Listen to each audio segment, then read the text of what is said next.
Good evening student, welcome back to our channel Pragati NCERT tutorial में। कैसे हैं आप सब? आई होप आप सब बहुत अच्छे होंगे, मस्त होंगे, स्वस्थ होंगे, अपनी पढ़ाई अच्छे से कर रहे होंगे। ये है हमारी ज्योग्राफी की क्लास, जिसमें आज हम करने वाले हैं 7th चैप्टर क्लास 6 का एमसीक्यू के दौरान। ये है हमारा देश भारत, हमारा प्यारा भारत देश। इसके कुछ एमसीक्यू हैं जो हम करने वाले हैं। देखिए, फर्स्ट क्वेश्चन है हमारा, भारत की मुख्य भूमि का विस्तार दक्षिण से उत्तर की ओर किन अक्षांशों के मध्य है? कौन से अक्षांश है? ऑप्शन है आप लोग के सामने, 8 डिग्री 4 उत्तर, 37 डिग्री 6 उत्तर। इसका ऑप्शन ही यही है, ठीक है। ऑप्शन ए हमारा राइट आंसर हो जाएगा। ए हमारा राइट आंसर हो जाएगा। चलिए नेक्स्ट क्वेश्चन देखेंगे।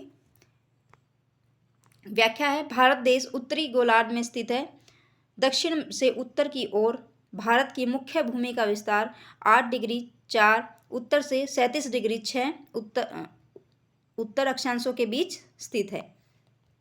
नेक्स्ट क्वेश्चन है क्वेश्चन सेकंड क्वेश्चन है, पश्चिम से लेकर पूर्व तक भारत का विस्तार देशांतरों के बीच है, तो कितना है? तो डी ऑप्शन हमारे सामने राइट हो जाएगा। 68 डिग्री 7 पूर्व से लेकर 97 डिग्री 25 जो है पूर्व तक। नेक्स्ट क्वेश्चन है हमारा, कर्क रेखा 23.5 डिग्री उत्तर किन राज्यों से होकर गुजरती है? कर्क रेखा किन राज्यों से होकर गुजरती है? ऑप्शन है आप लोग के सामने, गुजरात, राजस्थान, त्रिपुरा, मिजोरम। केवल 1 और 2, केवल 1, 3, 4, केवल 2, 3, 4 या उपरोक्त सभी। तो ऑप्शन डी हमारा राइट आंसर हो जाएगा। जो कर्क रेखा है वो गुजरात, राजस्थान, त्रिपुरा, मिजोरम, इन जो है चारों स्टेट से होकर गुजरती है। व्याख्या देखेंगे, कर्क रेखा देश के लगभग मध्य से होकर गुजरती है। यह रेखा भारत के 8 राज्यों से होकर गुजरती है, जो इस प्रकार है। सबसे पहले कौन सा आ जाएगा? गुजरात आएगा, फिर राजस्थान, फिर मध्य प्रदेश, छत्तीसगढ़, झारखंड, पश्चिम बंगाल, त्रिपुरा और मिजोरम। इसकी ये सीरीज याद रख लीजिएगा आप लोग। क्वेश्चन 4 है, भारत की स्थलीय सीमा कितने देशों से जुड़ी हुई है? भारत की स्थलीय सीमा कितने देशों से जुड़ी हुई है? तो भारत की स्थलीय सीमा 7 देशों से जुड़ी हुई है, तो ऑप्शन डी हमारा राइट आंसर हो जाएगा। व्याख्या देखेंगे, भारत देश की स्थलीय सीमा 7 देशों के साथ जुड़ी हुई है। ये देश कौन कौन से हैं? चीन, नेपाल, भूटान, म्यांमार, पाकिस्तान, बांग्लादेश और अफगानिस्तान। कौन कौन से हैं? चीन, नेपाल, भूटान, म्यांमार, पाकिस्तान और अफगानिस्तान। तो 7 देश हो गए। नेक्स्ट क्वेश्चन है हमारा, भारत की सबसे लंबी स्थलीय सीमा किस देश के साथ बनती है? चीन के साथ, पाकिस्तान के साथ, म्यांमार के साथ या बांग्लादेश के साथ? तो भारत की सबसे लंबी स्थलीय सीमा बांग्लादेश जो है उसके साथ बनती है। नेक्स्ट क्वेश्चन है, भारत का कौन सा राज्य 3 तरह से अंतर्राष्ट्रीय सीमा से घिरा हुआ है? मणिपुर, असम, सिक्किम, त्रिपुरा। केवल 1 और 3, केवल 2 और 4, केवल 3 और 4, 2, 3 और 4। तो क्वेश्चन 6 है, इसका आंसर दीजिएगा। तो जो सिक्किम और त्रिपुरा है उसकी सीमा जो है अंतर्राष्ट्रीय सीमा से घिरा हुआ है, ठीक है। 3 और 4, सिक्किम और त्रिपुरा। सिक्किम एवं त्रिपुरा 3 तरफ से दूसरे देशों के साथ अपनी सीमा साझा करते हैं। सिक्किम नेपाल, भूटान एवं चीन के साथ 3 तरफ से घिरा हुआ है, जबकि त्रिपुरा बांग्लादेश से 3 तरफ से घिरा हुआ है, बांग्लादेश से, ठीक है। सिक्किम कहाँ कहाँ से, किन किन से घिरा हुआ है? नेपाल से, भूटान से, चीन से। और त्रिपुरा जो है तीनों तरफ से बांग्लादेश से घिरा हुआ है। नेक्स्ट क्वेश्चन है, भारत के कितने राज्य कम से कम 2 देशों के साथ अपनी सीमा साझा करते हैं? भारत के कितने राज्य कम से कम 2 देशों के साथ अपनी सीमा साझा करते हैं, आप लोग को बताना है।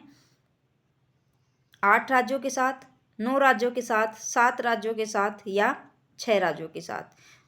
तो 7 राज्यों के साथ जो है,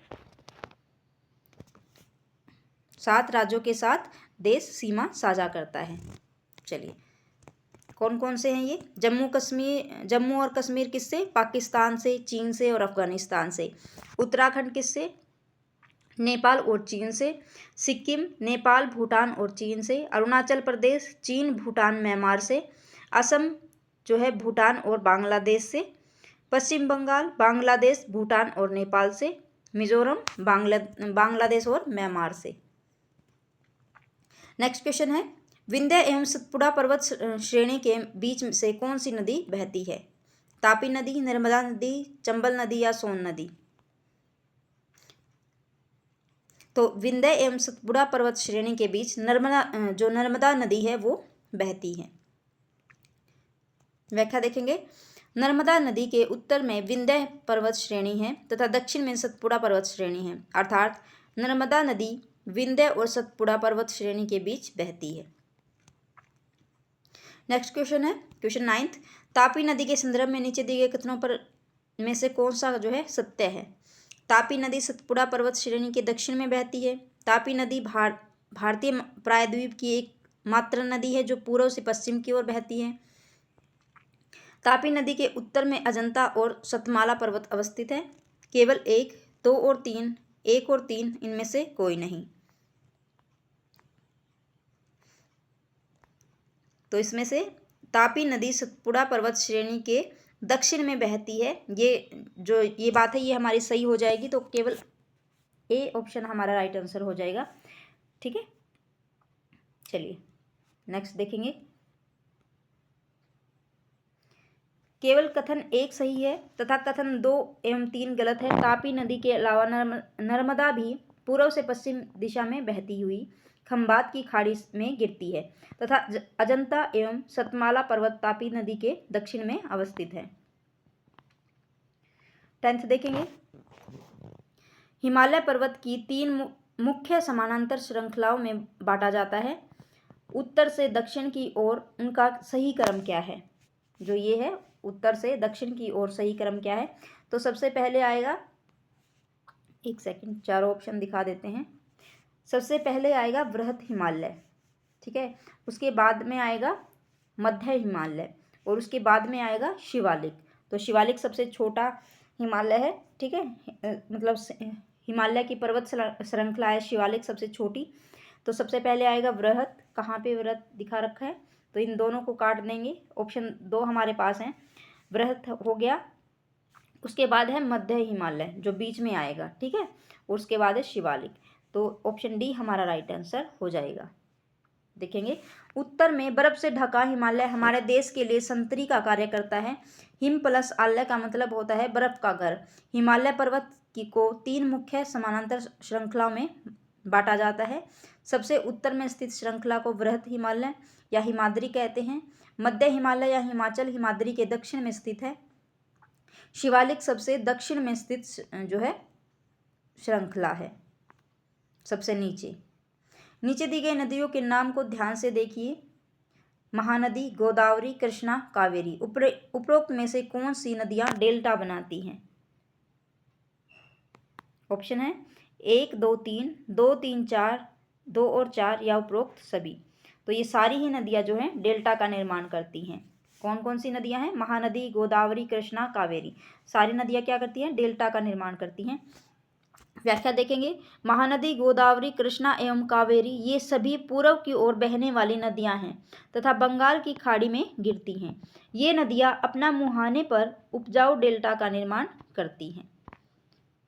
नेक्स्ट क्वेश्चन है हमारा, सुंदरबन डेल्टा के संदर्भ में नीचे दिए गए कथन में से कौन सा कथन सत्य है? यह विश्व का सबसे बड़ा डेल्टा है। इस डेल्टा की आकृति त्रिभुजाकार है। केवल 1, केवल 2, 1 और 2 दोनों, न 1 नहीं 2। तो ऑप्शन सी हमारा राइट आंसर हो जाएगा। 1 और 2 दोनों बातें जो है सही हैं। यह विश्व का सबसे बड़ा डेल्टा है जो सुंदरबन डेल्टा है। इस डेल्टा की आकृति कैसी है? त्रिभुजाकार। तो त्रिभुजाकार कौन से डेल्टा की आकृति है? सुंदरबन डेल्टा की आकृति। तो ऑप्शन सी हमारा राइट आंसर हो जाएगा। गंगा एवं नदियां विश्व के सबसे बड़े डेल्टा का निर्माण करती हैं जिसे सुंदरबन डेल्टा कहा जाता है। इस डेल्टा की आकृति त्रिभुजाकार है। डेल्टा स्थल का वह भाग है जो नदी मुहाने पर बनता है। जहां नदियां समुद्र में प्रवेश करती हैं उस जगह को नदी का मुहाना कहा जाता है। जैसे ये हमारी नदी है और ये यहाँ पे समुद्र है। तो ये जहाँ पे आके मिलती है तो ये क्या हो गया, ये है नदी का मुहाना। ठीक है, चलिए नेक्स्ट क्वेश्चन है, भारत का कौन सा द्वीप प्रवाल द्वीप है? प्रवाल द्वीप कौन सा है? हमने चैप्टर में भी पढ़ा था। जिन बच्चों ने थ्योरी क्लासेस नहीं देखी है वो जाके प्लेलिस्ट में देखिए। मैंने प्लेलिस्ट में चैप्टर वाइज और क्लास वाइज हर एक चैप्टर की, हर एक क्लास की प्लेलिस्ट बना रखी है, आप जाके जरूर देखिएगा। तो भारत का कौन सा द्वीप है जो प्रवाल द्वीप है? तो ऑप्शन ए लक्षद्वीप जो है हमारा प्रवाल द्वीप है। प्रवाल जो होते हैं उनसे बना हुआ है। भारत में 2 द्वीप समूह हैं, अंडमान निकोबार और लक्षद्वीप। लक्षद्वीप द्वीप समूह अरब सागर में स्थित है। ये केरल के तट से कुछ दूर स्थित प्रवाल द्वीप है। अंडमान एवं निकोबार द्वीप समूह भारत के दक्षिण पूर्व में बंगाल की खाड़ी में स्थित है। ठीक है, तो चलिए स्टूडेंट, ये थी आज की क्लास। अगर आपको वीडियो अच्छी लगे वीडियो को लाइक ज़रूर करिएगा, चैनल को सब्सक्राइब करिए, बेल आइकन को प्रेस करिए। मिलते हैं हम अपनी नेक्स्ट वीडियो में। Thanks for watching.